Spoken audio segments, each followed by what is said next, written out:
Good afternoon. Phil Lindeman with your news from Avalanche Physical Therapy on Krystal 93. Colorado's cannabis industry is slumping, but with an asterisk here in the high country. For the first time since legalization in 2014, pot revenues and taxes are falling statewide, down for nearly 11 months straight in Breckenridge and Frisco. The market rate for a pound of flower is $700 right now, nearly cut in half from record highs this time last year. That data comes from the state.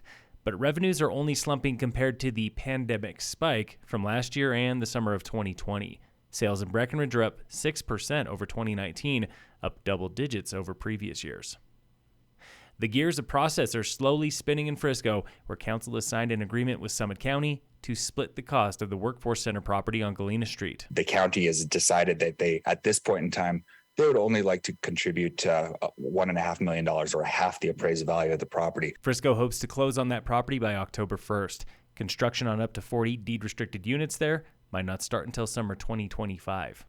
The Galena property was briefly mentioned again last night when leaders with a working homeless program, Unsheltered Summit, brought this plea to Frisco. We have to vacate the Justice Center parking lot because the town of Rec wants to use that space for snow removal and storage.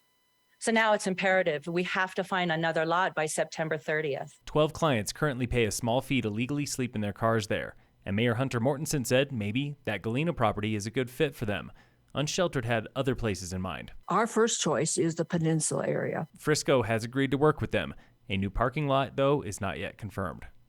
Summit County is pleased with its workforce housing experiment at the Old Alpine Inn at Exit 203. The county plans to extend its master lease there, using hotel rooms for temporary housing. They are looking at several other hotels nearby, too. Summit is also writing a new housing needs assessment sometime next year. The most recent one is from 2018, before the pandemic and short-term rental eruption.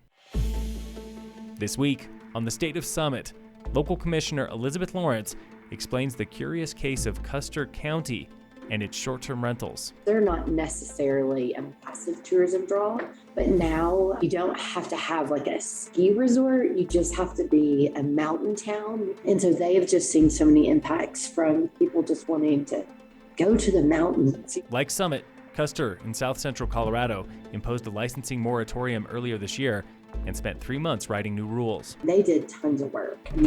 Tons of work. And they are a smaller, similar size county, and they set caps and zoning and things like that. So I would consider them like leading edge. One big difference, Custer can adjust rental density every single year, and commissioners vote on every license. But this just would not work here in Summit, where licensing requests are exponentially higher than in Custer. Tune in again next week for the State of Summit on Krystal 93. Temperatures did briefly top 80 degrees today at the crystallized weather station just before the clouds rolled in. So far, this August has been consistently warmer than the past 2 years. Over the past 40 years, the average high temp has climbed 5 to 6 degrees, from the low 70s to the high 70s. That data comes from Colorado Climate Center. Local fire danger remains moderate today, with no fire restrictions in Summit County. In sports, the Rockies face the Cardinals again today at 6:40. And in local sports, brought to you by Red Mountain Autos at their new location on Airport Road. Leaving the start line soon are mountain bikers racing the Soda Creek Scramble from Keystone Stables to the Golden Horseshoe and back. Tune in tomorrow for winners. Phil Lindeman with your news from Avalanche Physical Therapy on Krystal 93.